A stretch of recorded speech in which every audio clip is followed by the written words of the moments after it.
Ce lundi 28 avril 2025, devant la cour d'assises de Paris, 12 personnes vont être présentées pour séquestration et vol. Elles sont toutes suspectées d'avoir participé au braquage de la star Kim Kardashian, qui a eu lieu en 2016 à Paris.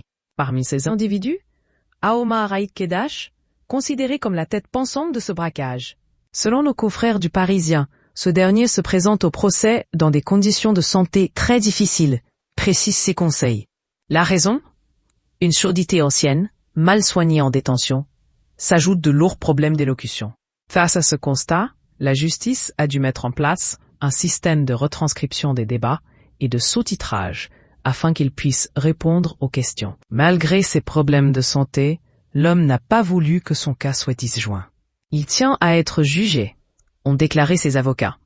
Mais il nie être l'organisateur de ce braquage qui a tant fait parler. Il se retrouve à l'épicentre parce que l'enquête a été construite à partir de son identification ADN et par cercle autour de lui. Regrette son avocat, Maître Arnoux.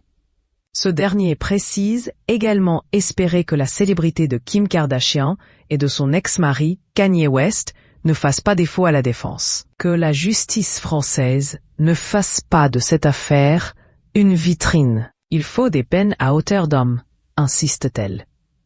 Parmi les autres individus, il y a aussi Younis Abbas, un homme à la retraite. À plusieurs reprises, il est revenu sur les dessous du braquage de Kim Kardashian.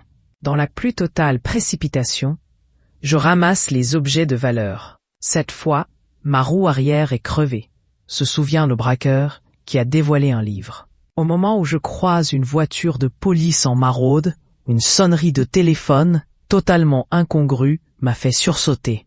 Devant mes yeux incrédules, un nom apparaît alors sur l'écran lumineux. Pas possible.